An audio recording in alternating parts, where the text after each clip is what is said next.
ദൈവമേ കാത്തുകൊള്ളുകങ്ങ് കൈവിടാതെങ്ങു ഞങ്ങളെ.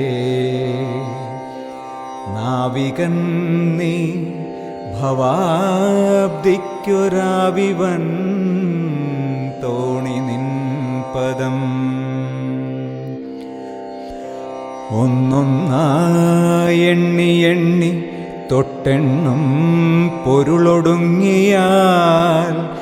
നിന്നിടും ദൃക്കുപോലുള്ളം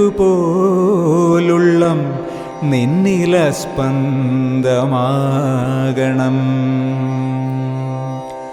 അന്നവസ്ത്രാദി മുട്ടാതെ തന്നു രക്ഷിച്ചു ഞങ്ങളെ.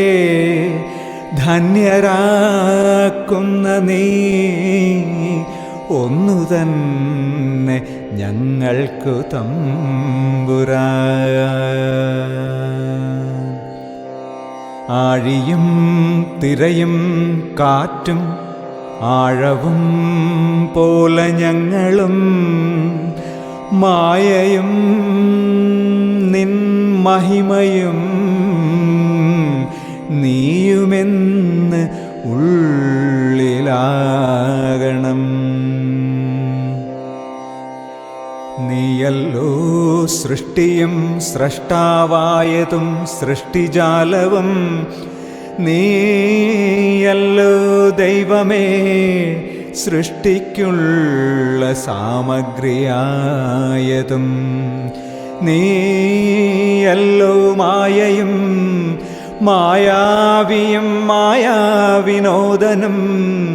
നീയല്ലോ മായയെ നീക്കി സായുജ്യം നൽകുമാര്യനും. നീ സത്യം ജ്ഞാനമാനന്ദം.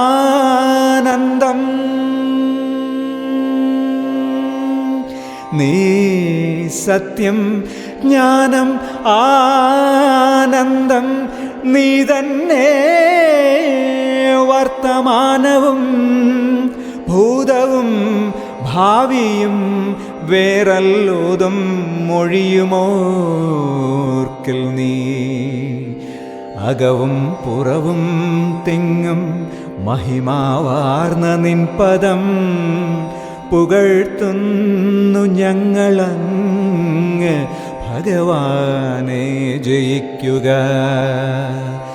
ജയിക്കുക മഹാദേവ ദീനവനപരായണ. ജയിക്കുക ചിദാനന്ദ ദയാ സിന്ധു. ജയിക്കുക ആഴമേറും നിൻ മഹസാം ആഴിയിൽ ഞങ്ങളാകവേ. ആഴണം വാഴണം നിത്യം വാഴണം വാഴണം സുഖം.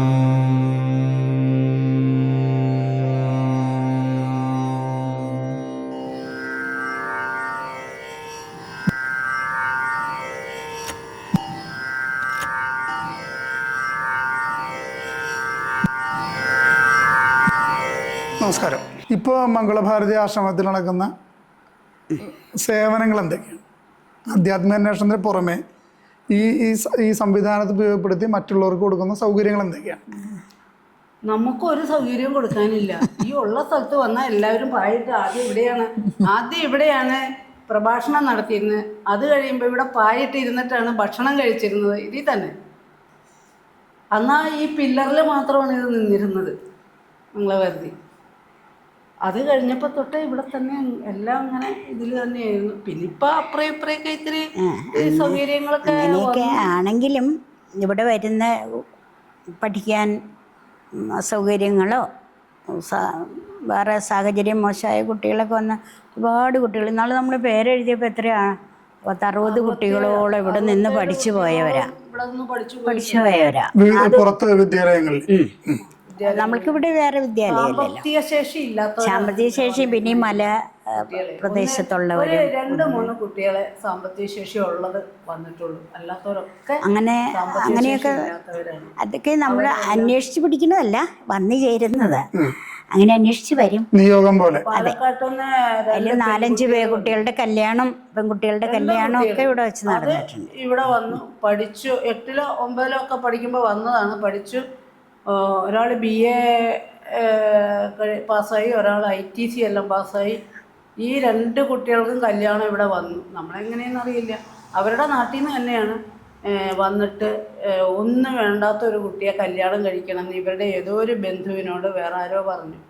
അപ്പോൾ ഇവരുടെ ആൻറ്റി ഇതറിഞ്ഞപ്പോൾ പറഞ്ഞു, അതിനെന്തിനാ വേറെ പോണേ, നമ്മുടെ ഒരു കുട്ടി ഉണ്ടല്ലോ ആശ്രമത്തിൽ, ആ കുട്ടിയെ മതിയെങ്കിൽ ആ കുട്ടിയെ കല്യാണം കഴിക്കാമെന്ന് പറഞ്ഞു. അപ്പോൾ ആ കുട്ടിയെ അയാൾക്കൊന്നും വേണ്ട. അന്ന് അവന് വെളിയിലായിരുന്നു ജോലി. ഒന്നും വേണ്ട, കുട്ടിയെ മാത്രം മതി. അങ്ങനെ ഇവിടെ വന്ന് കല്യാണം കഴിക്കാനാണ് കഴിയും. കല്യാണം കഴിക്കാൻ ഓരോ നിയോഗം വന്നു ചേരുന്നത് നമ്മളറിയാതെ. കല്യാണം കഴിക്കാൻ നാളെ കല്യാണം, ഇന്ന് ഒരാൾ ഉച്ചയായപ്പോൾ 1 മണിയൊക്കെ കഴിഞ്ഞിട്ട് വിളിച്ചു ചോദിക്കുക, ഇങ്ങോട്ട് വിളിച്ചു ചോദിക്കുക, ഞങ്ങളൊന്ന് അങ്ങോട്ട് വരട്ടെ, 10-12 പേരുണ്ട്, ഞങ്ങൾക്ക് ഭക്ഷണം തരുമോ എന്ന്. ഒരാൾ വേറൊന്നും പറയുന്നില്ല. അയ്യോ അതിനെന്താ, ഇവിടെ ആര് ഉച്ചയ്ക്ക് വന്നാലും ഞങ്ങൾ ഭക്ഷണം കൊടുക്കും. ഇപ്പം നിങ്ങൾ പറഞ്ഞില്ലേ, അതുകൊണ്ട് ഒട്ടും പാടില്ല, നിങ്ങൾ വന്നോളൂ, ഭക്ഷണമൊക്കെ തരാമെന്ന് പറഞ്ഞു. അവർ ഒരു 2 മണിയായപ്പോഴേക്കും അതിന് മുമ്പേ വന്നു. എന്തായാലും വന്നു. ഒന്നും പറയാനില്ല. ഞങ്ങൾ ഇവിടെ തന്നെ ചോറൊക്കെ വിളമ്പി കൊടുത്തു. ഊണൊക്കെ കഴിഞ്ഞു. ഊണ് കഴിഞ്ഞിട്ട് പറയുക, ഞങ്ങളിവിടെ നാളെ ഒരു കല്യാണം നടക്കുന്നുണ്ടെന്ന് അറിഞ്ഞിട്ടാണ് വന്നത്. ഞാൻ കുറച്ച് പൈസ മാറ്റി വെച്ചിരുന്നു, ആർക്കെങ്കിലും പാവപ്പെട്ട കുട്ടികൾക്ക് കൊടുക്കണമെന്ന് വിചാരിച്ചിട്ട്. ഞങ്ങൾക്കൊരു 3-4-5 പേര് ഇതിനു മുമ്പ് പറഞ്ഞു. ഞങ്ങൾ അന്വേഷിച്ചപ്പോൾ അവർക്കൊന്നും കൊടുക്കണ്ടെന്ന് തോന്നി. ഇപ്പോൾ ഇന്നലെ ഞങ്ങൾ അറിഞ്ഞു ഇങ്ങനെ ഇവിടെ ഒരു കുട്ടിയുടെ കല്യാണം നടക്കുന്നുണ്ടെന്ന്. അതിനന്വേഷിച്ചാണ് ഞങ്ങൾ വന്നത്. ഇവിടെ വന്നപ്പോൾ ഞങ്ങൾക്ക് മനസ്സിലായി ഈ കുട്ടി തന്നെയാണ് ഈ പൈസയ്ക്ക് അർഹയെന്ന്. എന്നിട്ട് അവർ 1 ലക്ഷം രൂപ കൊടുക്കും. അത് തന്നെയല്ല, ഈ ചെറുക്കനൊക്കെ അന്ന് ഡ്രസ്സും കൊണ്ട് വരാം. അപ്പം നമ്മൾ വിചാരിച്ചു അവർക്കൊരു കാപ്പി കൊടുക്കാൻ എന്തെങ്കിലുമൊക്കെ വേണോ, അല്ലെങ്കിൽ ഉണ്ടാക്കണ്ടേ എന്നൊക്കെ വിചാരിച്ചു. ഇവർ 2-3 പെട്ടി പലഹാരം കൊണ്ടാണ് വരണേ. ഞാൻ പറഞ്ഞില്ലേ, ഇവിടെ ജീവിക്കാൻ ഒരു ബുദ്ധിമുട്ടുമില്ല. പലഹാരങ്ങൾ അവർ കൊണ്ടുവന്നു. പിന്നെ ചോദിക്കുക, ഇനി എന്തെങ്കിലും വേണം. ഞങ്ങൾ പറഞ്ഞു ഇത് തന്നെ ഞങ്ങൾ കൊടുക്കില്ല, ഇത് ആശ്രമമാണ്, അങ്ങനെ കൂടുതലിൻ്റെ പ്രൗഢിയുടെ ആവശ്യമില്ലല്ലോ, എന്തെങ്കിലും കൊടുക്കുകയുള്ളൂ. കുറേ പലഹാരങ്ങൾ 3-4 പെട്ടി. അത് എന്ത് വേണമെന്ന് പ്രകൃതിക്ക് അറിയാലോ. ഗുരുക്കന്മാർ പഠിപ്പിച്ചത്. അതേ പറഞ്ഞേ, ജീവിക്കാൻ ഒരു ബുദ്ധിമുട്ടുമില്ല എന്ന് ഉറപ്പിച്ച് പറയുന്നത് അതുകൊണ്ടാണ്. ശ്രേയസ്സിന് വേണ്ടി ജീവിക്കുന്നവർക്ക് പ്രേയസ് തനിയേ വരും. നമ്മൾക്ക് ഗുരുക്കന്മാർ കാലാകാലങ്ങളിൽ പറഞ്ഞു തരുന്ന വാക്ക് നമ്മുടെ പൂർണ്ണ അർത്ഥത്തിൽ അനുഭവിച്ചിട്ടാണ്. അതാണ് പറഞ്ഞത്, ഏത് പെൺകുട്ടിയോ എത്ര പ്രായമുള്ളവരോ വരട്ടെ. ആദ്യം ചോദിച്ചൊരു ചോദ്യമില്ലേ, അതിൻ്റെ ഒരു ഉദാഹരണം ഇത്. അപ്പോൾ അങ്ങനെ അവർ ഉച്ചയ്ക്ക് ഊണൊക്കെ കഴിഞ്ഞ് അവർ പോയി. പിറ്റേ ദിവസം വരില്ല, അവർക്ക് വേറെ എന്തോ പരിപാടി ഉണ്ടെന്ന് പറഞ്ഞു. പിന്നെ അവരുടെ ശാഖയിൽ സെപ്റ്റംബറിലായിരുന്നു കല്യാണം. അത് കഴിഞ്ഞിട്ടായിരുന്നു അവരുടെ ശാഖയിൽ ചതയം. ആ ചതയത്തിന് അവിടെ ചെന്ന് കുട്ടികളെ വിളിച്ചു. അവിടെ ചെന്ന് ആഭരണവും പൈസയായിട്ട് കൊടുത്തു. ആഭരണം പൈസയൊക്കെ ആയിട്ട് കൊടുത്തു. വസ്ത്രം എല്ലാവർക്കും കൊടുത്തു. അവളുടെ അനിയത്തി ഉണ്ടായിരുന്നു ഞങ്ങളുടെ കൂടെ. പഠിക്കണവർക്കൊക്കെ പിള്ളേരായിരുന്നു, 5-6 പിള്ളേരുണ്ട് ഞങ്ങളുടെ കൂടെ അങ്ങോട്ട് വന്നത്. അന്ന് അവർക്കെല്ലാം 2000 രൂപ വെച്ച് പഠിക്കാൻ കൊടുത്തു. അങ്ങനെ ഒരുപാട് ബസ്സുകൾ എല്ലാം വന്നു. നമ്മൾ പ്രതീക്ഷിച്ചിട്ടേ ഇല്ല. അതാണ് ആ കുട്ടിയുടെ അനിയത്തിക്ക് കല്യാണം വന്നു. അതും അവരുടെ നാട്ടിൽ നിന്ന് തന്നെയാണ്, ഒരു പയ്യൻ, പാലക്കാട്. അത് ഇതിലും ഗംഭീരമായിട്ട് നടന്നു. ഒരു ദിവസം ഇദ്ദേഹം വിളിക്കുക, ആ കുട്ടിയുടെ കല്യാണം ആയി കഴിഞ്ഞപ്പോൾ, ഒന്ന് ഞങ്ങളുടെ വീട്ടിൽ വരുമോ, നിങ്ങൾക്ക് എല്ലാവർക്കും ഇന്ന് ഭക്ഷണം ഞങ്ങളുടെ വീട്ടിലാണ്. അദ്ദേഹം ഒരു വലിയ വീട് വെച്ചു. അത് അന്ന് ക്ഷണിക്കാൻ മറന്നുപോയി ഇത്രേ. അതുകൊണ്ട് വിഷമം കൊണ്ട് നമ്മളെ വിളിച്ചതാ. എല്ലാവരും ഭക്ഷണം കഴിക്കാനായിട്ട് അവിടെ ചെല്ലണമെന്ന് പറഞ്ഞു. വണ്ടി അവരയച്ചു തന്നു. വണ്ടിയിൽ ഞങ്ങൾ പോയി. അവിടെ ചെന്ന് ഊണൊക്കെ ഇത്തിരി വൈകിയായിട്ടാ പോയേ. രാവിലെ ഭക്ഷണം കഴിക്കാനാണ് വിളിച്ചത്. പക്ഷെ ഞങ്ങളവിടെ ചെന്നപ്പോഴേക്കും ഏതാണ്ട് 11 മണി. പിന്നെ അവിടെ നിന്ന് ഭക്ഷണമെല്ലാം കഴിച്ച് ഒക്കെ കഴിഞ്ഞ് പറഞ്ഞു, അവിടെ ഒരു മോളുടെ കല്യാണമല്ലേ, അപ്പോൾ കല്യാണം അല്ല, അത് പറഞ്ഞായിരുന്നു, അവളെയും കൊണ്ട് ചെല്ലണം, അവൾക്ക് എന്തോ കൊടുക്കണം എന്ന് പറഞ്ഞായിരുന്നു. അപ്പോൾ അങ്ങനെ അവിടെ ചെന്നു. അത് കഴിഞ്ഞ് ഊണും കഴിഞ്ഞ് ഊണ് കഴിഞ്ഞ് നേരെ അപ്പോഴേക്കും ഡ്രൈവറും വണ്ടിയൊക്കെ മാറി. നേരെ ആലുവ ഒരു തുണിക്കടയിൽ പോയി, അമ്പാടി ടെക്സ്റ്റൈൽസ്. അവിടെ ചെന്ന് ഡ്രസ്സ് എടുക്കാൻ എല്ലാവർക്കും, ഇവിടെ ആശ്രമത്തിലുള്ള മുഴുവൻ പേർക്കും ഡ്രസ്സ്. ഈ കുട്ടിക്ക് ഡ്രസ്സ്. ഈ കുട്ടി ഒരു ഡ്രസ്സ് എടുത്തിട്ട് മാറിയിരുന്നു. അപ്പോൾ അവരാരും വന്നില്ല, ഡ്രൈവറാണ് വന്നത്. ഡ്രൈവർ മോളെ കുറച്ചും കൂടി എടുക്കുക, നിനക്ക് അവിടെ ചെല്ലുമ്പോൾ നീ നല്ല വേഷത്തിൽ ആരെങ്കിലും ഒക്കെ നിൽക്കുമ്പോൾ കാണാൻ. നമ്മൾ ഓർത്ത് ഒരാൾ പൈസ തരുമ്പോൾ അധികം ചെലവാക്കണ ശരിയല്ലല്ലോ. അപ്പോൾ അവൾ എന്ത് ചെയ്താൽ എടുക്കൂല. അയാൾ എടുത്തു കൊടുത്തു. ഒരു 3-4 ജോഡി ഡ്രസ്സും കൂടി ഇപ്പോഴത്തെ കുട്ടികളൊക്കെ ഉപയോഗിക്കുന്ന രീതിക്കുള്ള ഡ്രസ്സെല്ലാം എടുത്ത് നിനക്ക് പാകമാണെന്ന് നോക്ക്, നീ പോയിട്ടിട്ട് പാകമാകുകയാണെങ്കിൽ ഇതൊക്കെ എടുത്തു, അവിടെ ചെല്ലുമ്പം നല്ല ടിപ്പായിട്ട് നിൽക്കണ്ടേ എന്നും പറഞ്ഞ് അയാൾ തന്നെ അങ്ങനെ അവിടുന്ന് ഞങ്ങൾ അവിടുന്ന് ഇറങ്ങിക്കഴിഞ്ഞ് നേരെ പെരുമ്പാവ്. അപ്പോൾ പറഞ്ഞിട്ട് അവർ പറഞ്ഞു വിട്ടത് ഉച്ചയ്ക്ക് ഊണൊക്കെ വാങ്ങിച്ചു തരണം എന്ന് പറഞ്ഞു. പക്ഷെ ഞങ്ങൾ ഈ 12 മണിയായപ്പോൾ കാപ്പി പിടിച്ച് വെച്ച് ഞങ്ങൾക്ക് അങ്ങനെ ഉണ്ണാൻ പറ്റില്ല, അവിടുന്ന് ഊണ് കഴിച്ചിട്ട് വന്ന് പറഞ്ഞു. അപ്പോൾ ഉണ്ണാൻ പറ്റില്ല എന്ന് പറഞ്ഞു. അപ്പോൾ ഞങ്ങൾക്ക് പെരുമ്പാവൂരൊരു എന്താണ് വെജിറ്റേറിയൻ ഹോട്ടലിലേക്ക് കയറ്റിയിട്ട് എല്ലാവർക്കും കാപ്പി, ഞങ്ങൾ 8-10 പേരുണ്ട്, എല്ലാവർക്കും കാപ്പിയെല്ലാം വാങ്ങിച്ചു. ഇഷ്ടമുള്ളത് വാങ്ങിച്ചോളാൻ പറഞ്ഞു. ആർക്ക് എന്താണോ ഇഷ്ടം അത് വാങ്ങിച്ച് കഴിക്കാൻ പറഞ്ഞു. അതൊക്കെ കഴിഞ്ഞ് ഇങ്ങോട്ട് ഇറങ്ങിയപ്പോൾ അതിൻ്റെ അപ്പുറത്തൊരു സ്വർണ്ണക്കട, അവിടേക്ക് കയറ്റി. ഈ കുട്ടിയോട് 1.5 ലക്ഷത്തിൻ്റെ എങ്ങാണ്ട് സ്വർണം ഈ കുട്ടിക്ക് വാങ്ങിച്ചു കൊടുത്ത്. ഈ കുട്ടി എന്ത് ചെയ്താൽ എടുക്കൂല, കാരണം നമുക്കങ്ങനെ ഒരു ശീലമില്ലല്ലോ. എന്നിട്ട് പിന്നെ വളയും മാലയും കമ്മലും ഇപ്പോഴത്തെ അത്രയും വിലയില്ല കേട്ടോ അന്ന്.